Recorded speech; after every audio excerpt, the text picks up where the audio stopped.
नमस्कार मित्रों, मैं हूं डॉक्टर हरिनिवास। चैनल है संस्कृत साहित्य एवं संस्कृति। आप इस समय महर्षि पाणिनि द्वारा रचित संस्कृत व्याकरण के अध्ययन हेतु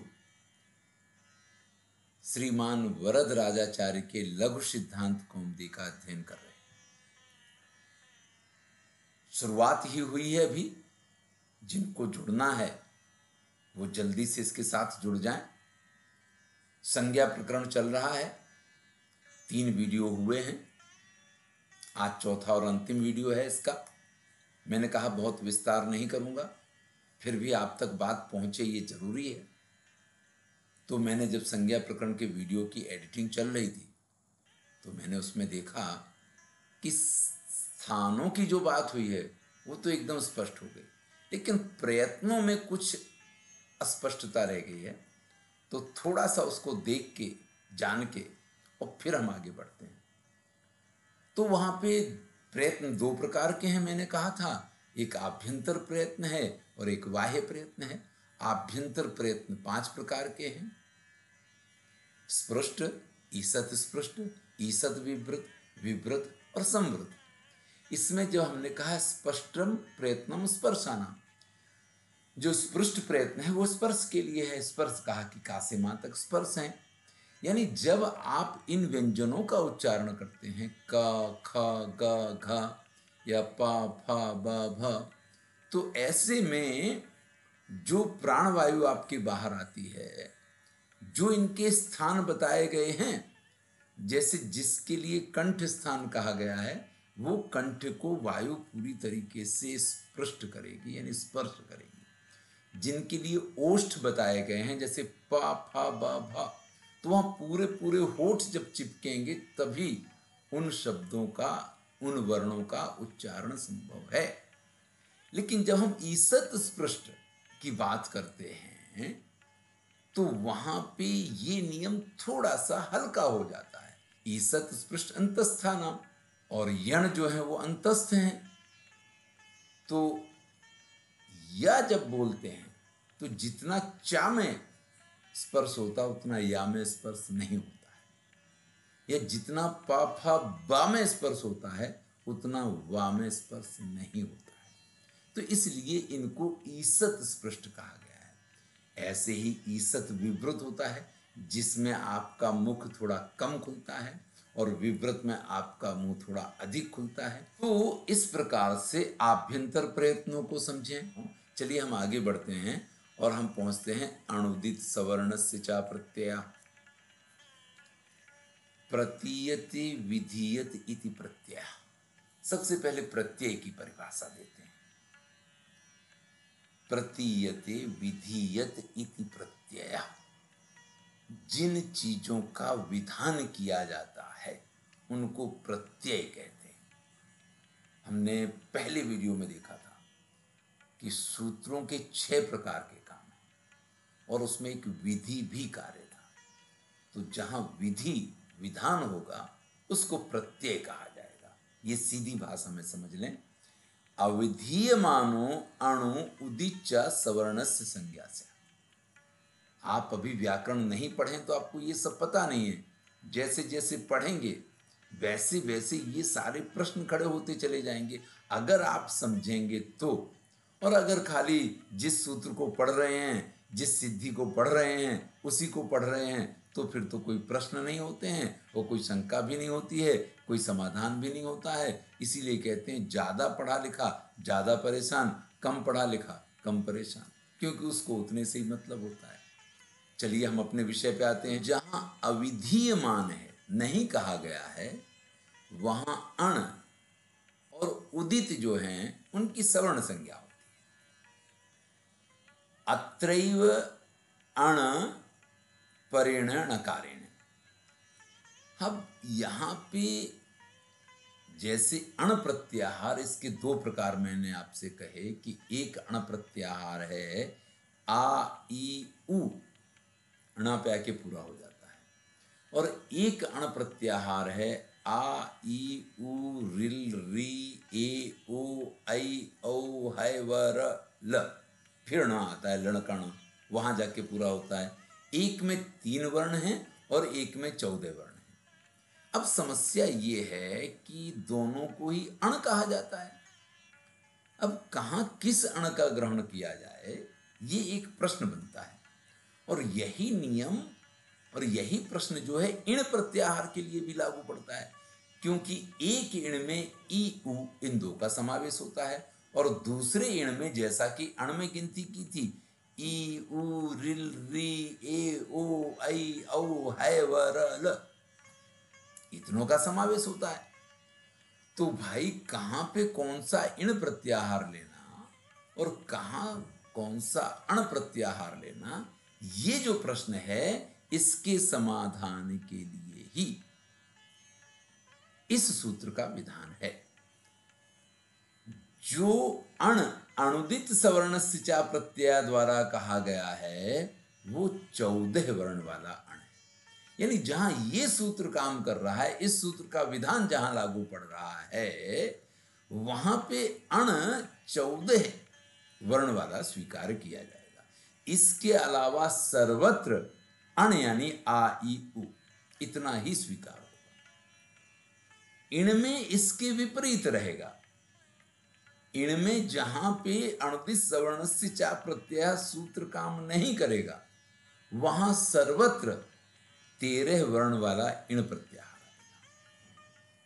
और जहां ये काम करेगा, वहां ई उ ण, बस ई उ दो वाला वो इण प्रत्याहार काम करेगा। चलिए, ये तो अण और इण प्रत्याहार की बात हो गई। अब उदित की बात करते हैं। तो कहते हैं कु चु टू तू पू एते उदिता। कु यानी क ख ग घ ङ पूरा क वर्ग। चु यानी च छ ज झ य पूरा च वर्ग। टू ट ठ ड ढ ण पूरा ट वर्ग। तू यानी त थ द ध न ये पूरा त वर्ग। और पू यानी प फ ब भ म ये पूरा प वर्ग। इन वर्गों को उदित संज्ञा दी गई है। देखिए, यहां संज्ञा प्रकरण चल रहा है, संज्ञा विधायक सूत्र चल रहे हैं, इनको उदित कहा गया है। अब जहां उदित की बात आएगी, वहां आप इनका उपयोग कर लेंगे। अब जो कुछ अभी तक आपको बताया है, जरा उसको समराइज करते हुए कहते हैं, तदेवं आ इति अष्टादशानाम संज्ञा। इस प्रकार से आ के 18 भेद हो गए। कौन कौन से आ के 18 भेद हो गए, तो याद कर लीजिए। एक है ह्रस्व आ, एक है दीर्घ आ, एक है प्लुत आ के 3 प्रकार तो ये हो गए। अब इन 3 प्रकारों को जब ह्रस्व के उदात्त अनुदात्त स्वरित 3 भेद होंगे, दीर्घ के उदात्त अनुदात्त स्वरित 3 भेद होंगे, और जो आपका प्लुत है उसके उदात्त अनुदात्त स्वरित 3 भेद होंगे, तो 3 को 3 से गुणा करेंगे तो 9 हो गए। अब इन 9 के अनुनासिक और अनुनासिक होने की वजह से 18 प्रकार हो गए। यहां तक ये सारी चीजें आपको बता चुके हैं, इसलिए अब उसको समराइज करते हैं कि आ इति अष्टादशानाम संज्ञा। आ की इस प्रकार से 18 संज्ञाएं होती हैं। तथा इकार उकारो, और इसी प्रकार से इण प्रत्यय अण प्रत्याहार में रहने वाले ई और उ की भी, क्योंकि उसी प्रकार से ई ह्रस्व है, दीर्घ है, प्लुत है, उदात्त है, अनुदात्त है, स्वरित है, अनुनासिक है, अनुनासिक है, तो ई के भी 18 प्रकार हो जाएंगे, उ के भी 18 प्रकार हो जाएंगे। अब आ ई उ इन स्वरों की बात हो गई। चलिए, अब आगे स्वर आता है री। तो री के लिए कहते हैं ऋकार स्त्रिंसतः। ऋकार के भैया 30 प्रकार हैं। अब आप देखेंगे कि वो ह्रस्व दीर्घ प्लुत, और उसके बाद जो है उदात्त अनुदात्त स्वरित, अनुनासिक अनुनासिक, तो ये तो 18 हुए। पर तुल्यासक प्रयत्नम सवर्णम सूत्र में एक पंक्ति आई थी, मैंने आपको उसको याद दिलाया था कि रिलरी वर्ण योर मिथा सावर्ण्यम वाच्यम। री और री ये दोनों वर्ण जो हैं उनको सवर्ण मानना चाहिए। तो जब सवर्ण हो गए तो री के जो 18 प्रकार हैं आ ई उ की तरह, और री चूंकि वो दीर्घ में नहीं होता है, हमने आपसे चर्चा की थी, वो खाली ह्रस्व और प्लुत में होता है। तो ह्रस्व के 3 उदात्त अनुदात्त स्वरित और प्लुत के 3 उदात्त अनुदात्त स्वरित, तो वो 6 प्रकार हुए थे, और 6 को अनुनासिक अनुनासिक किया तो 12, तो री के 18 और री के 12, ये दोनों जब सवर्ण हैं तो 12 18 30 होते हैं भैया। तो ऋकार के 30 प्रकार हो गए, एवं ऋकारोपी। अब जब भैया ऋकार को मिला के 30 प्रकार हो गए, तो ऋकार में भी तो ऋकार मिलेगा, तो उसके भी 30 प्रकार हो गए।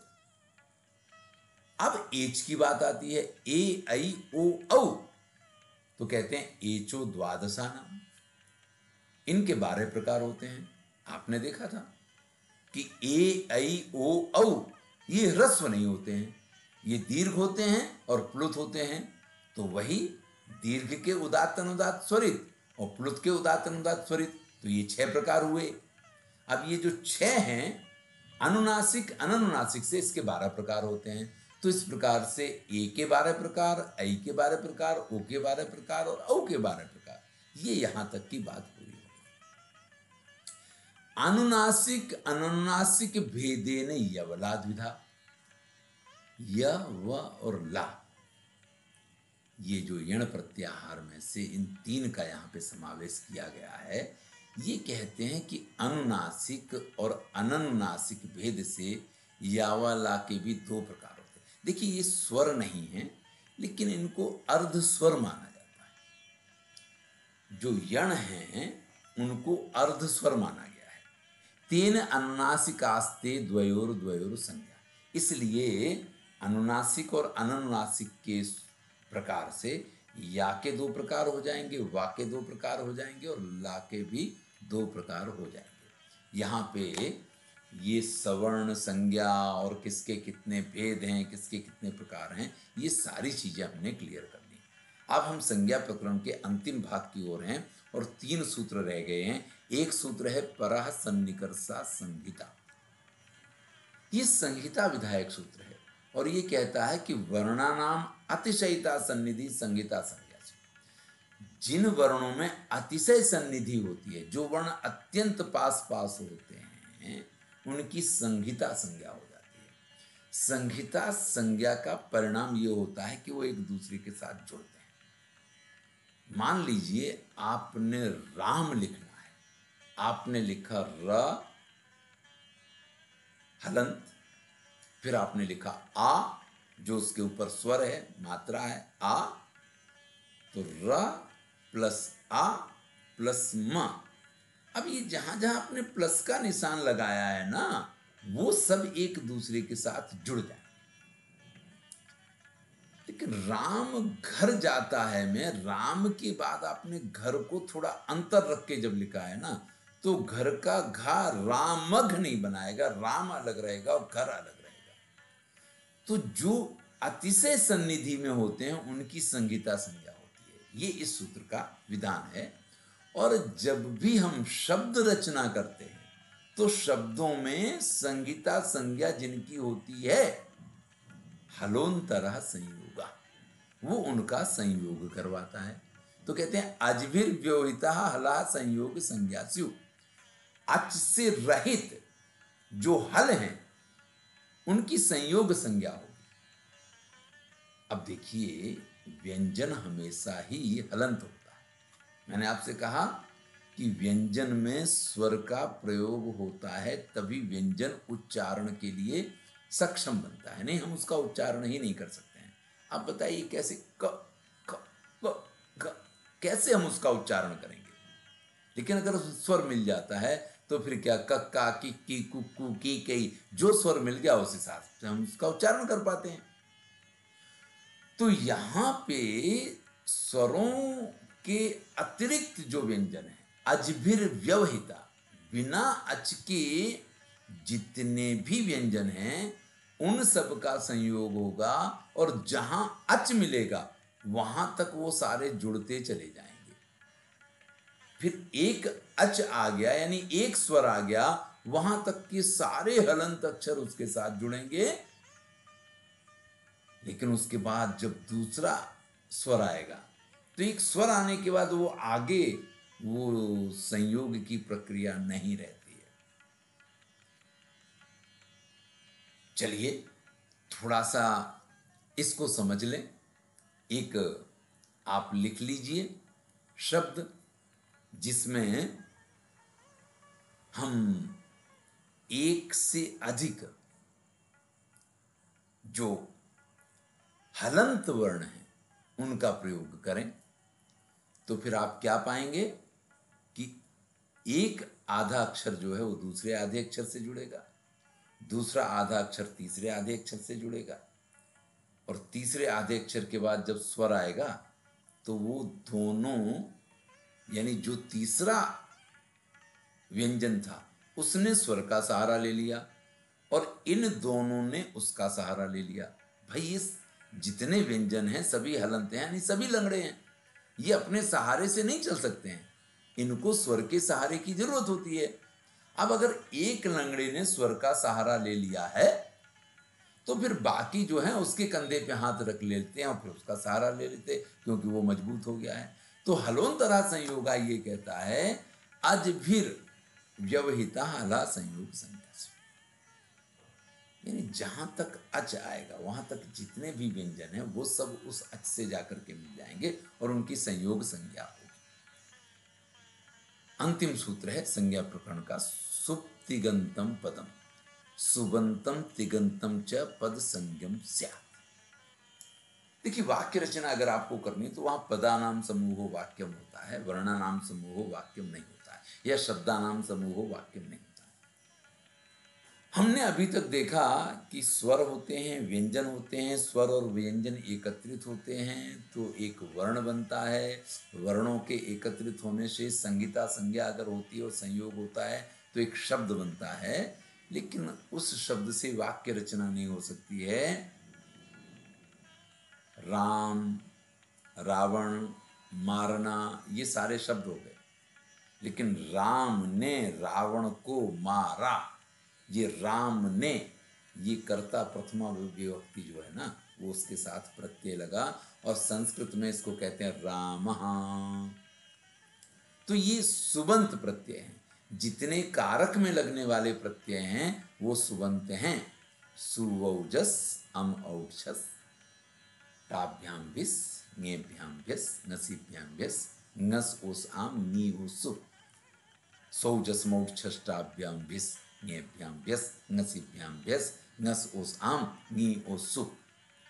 तो इनको सुबंत इसलिए कहते हैं कि सु से शुरू होता है और पा पर पूरा होता है, इसलिए इनको सुबंत प्रत्यय कहते हैं। ऐसे क्रियापद के लिए तिगंत प्रत्यय लगते हैं। जब हम भादी पढ़ेंगे तो आएगा तिप्तस जी सिप्तस्था मिब्बस्मस ताताम जहा थासाताम द्वम इडवई मही, तो इडवई महिंग ना पे पूरा होता है, तिप्तस जी ती से शुरू होता है, इसलिए उनको तिगंत प्रत्यय कहते हैं। तो तिगंत का मतलब हुआ जो क्रियापद है और सुबंत का मतलब हुआ जो कारक है। तो सुबंत और तिगंत इनकी पद संज्ञा होती। पद किसको कहते हैं? जिसमें या तो सुबंत प्रत्यय लगे होंगे यानी जो कि कारक होंगे, और जो तिगंत होंगे यानी जो क्रियापद होंगे। कारक और क्रियापद मिलके एक वाक्य की रचना होती है। कारक को सुबंत कहते हैं इसलिए वो पद है, और जो क्रियापद हैं उनको तिगंत कहते हैं वो भी पद है, और पदों के मिलने से वाक्य बनता है। चलिए यहां आकर के लघु सिद्धांत कौमुदी का संज्ञा प्रकरण पूर्ण होता है। इसका मतलब ये नहीं है कि अब संज्ञा विधायक सूत्र नहीं आएंगे। आगे हम जैसे जैसे पढ़ेंगे, जैसे जैसे जानेंगे, वैसे वैसे संज्ञा करने वाले जो सूत्र हैं वो आगे मिलते रहेंगे। वरद राजाचार्य की यही विशेषता है कि उन्होंने अपने इस ग्रंथ में बच्चों का बड़ा ख्याल रखा है और उनको कुछ भी वर्णन ना लगे, उनको कुछ भी भार स्वरूप ना लगे, इस प्रकार से सब चीजों को प्रस्तुत किया है। तो संज्ञा प्रकरण में थोड़े से ही सूत्र रखे उन्होंने और यहां से संज्ञा का विधान कर दिया। अब जब वो स्वर संधि प्रकरण पढ़ाएंगे तो वहां पे जिन जिन संज्ञाओं की जरूरत है उनका उपयोग कर लेंगे, और फिर जब आगे बढ़ेंगे तो और जिन संज्ञाओं की जरूरत रहेगी बीच बीच में उनसे अपनी संज्ञा भी बताते जाएंगे और आगे बढ़ते चले जाएंगे। तो धन्यवाद। संज्ञा प्रकरण पूर्ण हुआ है। अब हम आपके कमेंट का थोड़ा सा इंतजार करेंगे कि अगर आपको इसमें रस पड़ रहा है और आपको इसको पढ़ना है तो हम अचसंधि वगैरह पूरा ही लघु सिद्धांत कौमुदी आपको पढ़ाने का मेरा विचार है। लेकिन अगर मैंने पहले वीडियो में ही ये कहा कि अब दोबारा जब हम जुड़े हैं तो कमेंट पहले बड़ा था कि व्याकरण पढ़ा दो, लेकिन व्याकरण शुरू करने के बाद अगर इसके लिए कोई कमेंट नहीं आ रहे हैं कि व्याकरण पढ़ना है तो फिर वो रुक जाएगा, बंद हो जाएगा और फिर कुछ और कोशिश करके देखेंगे कि आपको क्या पढ़ना है, आपको क्या देखना है। धन्यवाद। मैं हूँ डॉक्टर हरिनिवास। अच्छा लगे तो मित्रों के साथ शेयर अवश्य करें।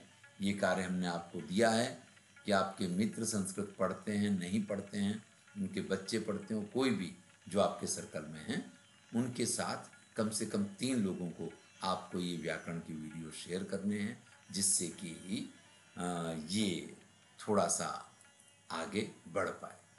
पुनः अपना आप सबका धन्यवाद।